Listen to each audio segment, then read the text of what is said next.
এত অল্প সময়ে বাংলাদেশের ইতিহাসে এর চেয়ে বেশি সংস্কার হয় নাই। এটা সবিনয়ে বলবো এবং অত্যন্ত জোরের সাথে বলবো।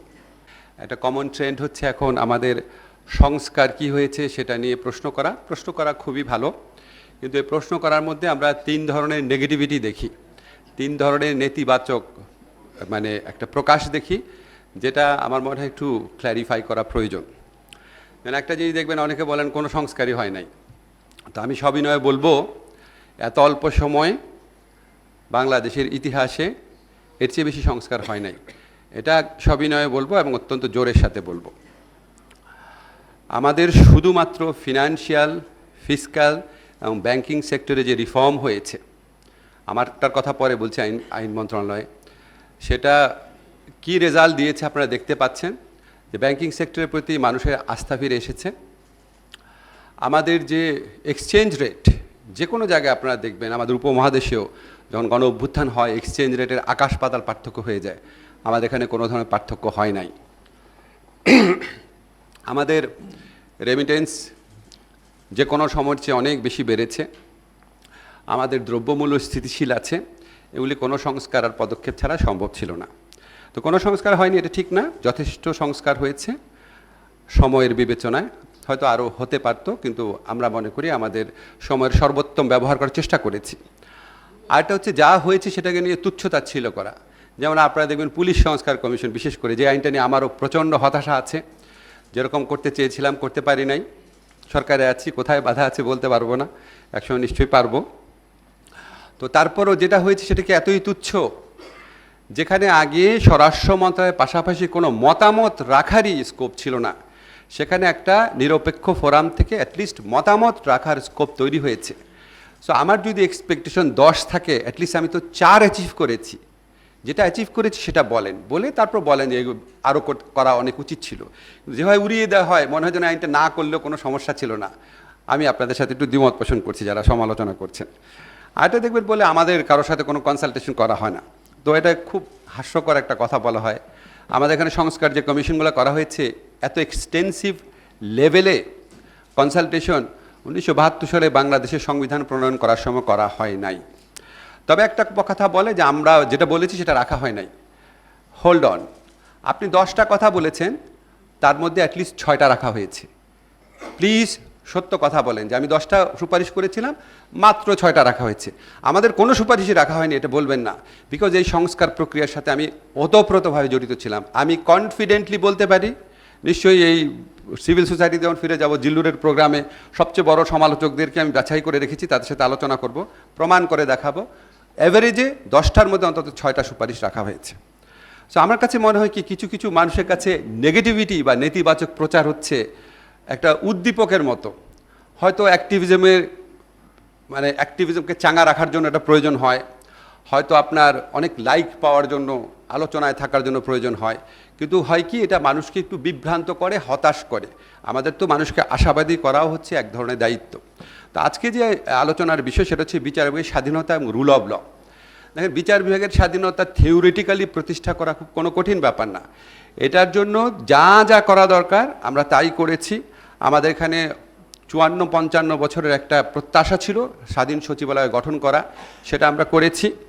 আমাদের এখানে উচ্চ আদালতে বিচারক নিয়োগ নিয়ে মহাকাণ্ড ঘটে গেছে। আপনারা জানেন যারা উচ্চ আদালতে এখানে আইনজীবী আছেন, অনেক স্বনামধন্য আইনজীবী আছেন। আমরা উচ্চ আদালতে বিচারক নিয়োগের জন্য একটা পদ্ধতি অনুযায়ী নিচ্ছি। শুধুমাত্র আপনি 10 বছর বাংলাদেশ জিন্দাবাদ বা জয় বাংলা বললেন, এটার ভিত্তিতে আপনি আর বিচারক হতে পারবেন না। আপনারা সবাই জানেন যারা এখানে সুপ্রিম কোর্টে আইনজীবী আছেন, বাংলাদেশের ইতিহাসে সর্বশেষ যে নিয়োগটা হয়েছে, আমাকে অনেকেই বলেছেন, সুব্রত দাদা আপনারও তো নিশ্চয়ই মনে হয় সবচেয়ে ভালো নিয়োগ হয়েছে। সো এখন একটা ব্যাপার হচ্ছে কি, ধরেন আমি উচ্চ আদালতের হাতে নিম্ন আদালতের মানে আইন মন্ত্রণালয়ের সমস্ত ক্ষমতা আমরা দিয়ে দিচ্ছি। সরকারের সমস্ত ক্ষমতা উচ্চ আদালতকে দিয়ে দেওয়া হয়েছে।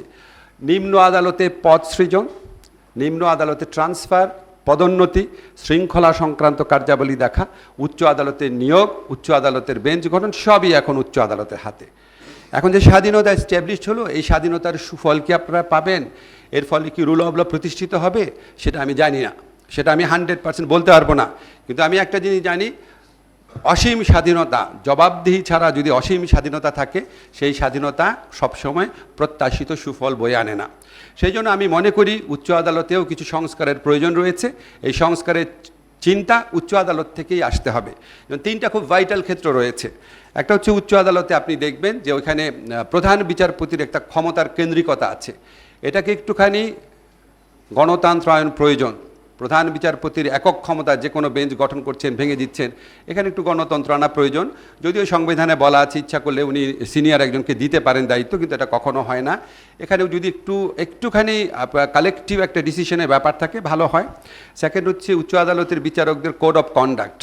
আপনারা জানেন উচ্চ আদালতের বিচারকরা কী করেছে, প্রাতঃস্মরণীয় কিছু নাম আপনাদের নিশ্চয়ই মনে আছে। তো প্রাতঃস্মরণীয় নামগুলো আবার ফিরেও আসতে পারে পলিটিক্যাল গভর্নমেন্ট আসলে। এখানে কোড অফ কন্ডাক্টটাকে খুব যুগোপযোগী করতে হবে, একটা স্ট্রিক্টলি এটা এনফোর্স করতে হবে। থার্ড হচ্ছে contempt of court.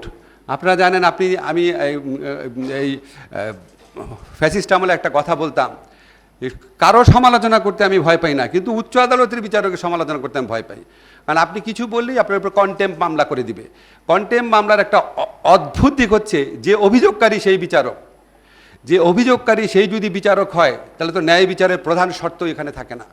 Contempt of কোর্টের মামলার শিকার হয়ে ফ্যাসিস্ট আমলে কী অবস্থা হয়েছিল আমাদের, ইনক্লুডিং মি, সেটা নিয়ে বিস্তারিত বলবো, এখানে বলার সময় নাই, সুযোগ নাই। এই সমস্ত জায়গায় আরেকটু যদি পদক্ষেপ নেওয়া হয়, উচ্চ আদালত আরও কাঙ্ক্ষিত ভূমিকা রাখতে পারবে। আমরা বিচার বিভাগে আরও অনেকগুলো সংস্কার করেছি। সিআরপিসি, সিপিসি যে প্রসিজারাল সংস্কার করা হয়েছে, কিছু কিছু জায়গায় ভুল থাকতে পারে, কিন্তু মেজরিটি প্রভিশন মানুষকে সুফল এনে দিবে, আমাকে অনেক আইনজীবী বলেছেন। আমরা লিগাল এইড ম্যাসিভলি সম্প্রসারিত করেছি। আজকে দেখলাম একজন লিখেছে লিগাল এইড কিছুটা সম্প্রসারিত করা হয়েছে। আগে যেখানে লিগাল এইডের মাধ্যমে যদি 3টা কেস নিষ্পত্তি হতো, রাইট অ্যাট দিস মোমেন্ট এখন হচ্ছে 15টা, 5 গুণ বৃদ্ধি পেয়েছে। এটা কি কিছুটা সম্প্রসারিত? 5 গুণ বৃদ্ধি পাওয়া কিছুটা সম্প্রসারিত? আমরা বিশ্বাস করি এটা 10 থেকে 20 গুণ বৃদ্ধি পাবে। আমরা এটাকে অধিদপ্তরে উন্নীত করেছি, অনেক জনবল বাড়িয়েছি, ম্যান্ডেট বাড়িয়েছি। এছাড়া ডিজিটাল সিকিউরিটি অ্যাক্ট, নারী শিশু নির্যাতন দমন, রেজিস্ট্রেশন আইন, বিভিন্ন আইনের সংস্কার করেছি। এখন ধরেন আমি আপনাকে বলতে পারি, থিওরিটিক্যালি উচ্চ আদালত, বিচার বিভাগের স্বাধীনতা প্রতিষ্ঠা করার জন্য যা যা আইন করা দরকার সব আমরা করেছি। আমি টেম্পটেড হচ্ছি বলতে যে আমরা 100% করেছি, কিন্তু তারপরও যদি বিচার বিভাগের এই স্বাধীনতার সুফল পাবেন নাকি, যদি বিচার বিভাগের জবাবদিহিতে আসে, গুড প্র্যাকটিস শুরু হয়, অবশ্যই পাবেন। কিন্তু এটার ফলে কি রুল অফ ল প্রতিষ্ঠিত হবে? নো। রুল অফ ল আরও অনেক একটা সম্প্রসারিত ধারণা। রুল অফ ল এস্টাবলিশ করতে হলে বিচার বিভাগ এনাফ না, এখানে আমাদের পুলিশ বিভাগ, বিভিন্ন বাহিনীগুলোর রোল আছে, এখানে আমাদের যারা গোয়েন্দা এজেন্সি আছে তাদের রোল আছে, আমাদের প্রশাসনের রোল আছে, আমাদের যারা ক্ষমতা কেন্দ্রে আছেন প্রত্যেকের একটা রোল আছে, একটা আনসারের, একটা চৌকিদারেরও রোল আছে, জনপ্রতিনিধির রোল আছে। রুল অফ ল প্রতিষ্ঠা করা পৃথিবীতে সবচেয়ে বড় চ্যালেঞ্জগুলোর একটা। এই চ্যালেঞ্জে যদি মোকাবেলা করতে হয়, এটা একটা অব্যাহত প্রক্রিয়া, এটা আমাদের কমপক্ষে 5 থেকে 10 বছর লাগবে। যারা আমরা সংস্কার নিয়ে অধীর হয়ে যাই, আমি আপনাদেরকে বিনয়ের সাথে বলি, আমরা পৃথিবীতে সবচেয়ে বড় সংস্কারক হিসাবে কাকে চিনি? সিঙ্গাপুরে যে ছিলেন লি কুয়ান ইউ, ওনাকে আমরা সবচেয়ে বড় সংস্কারের একজন মানে আদর্শ প্রবাদ প্রতি মানুষ হিসাবে চিনি। আপনি একটু সিঙ্গাপুরের ইতিহাসটা পড়ে দেখেন তো, উনি কি 5 বছরে সিঙ্গাপুর চেঞ্জ করে ফেলেছেন? চেঞ্জ করা শুরু করেছেন। সংস্কারের সুফল পেতে 10 থেকে 15 বছর লেগেছে।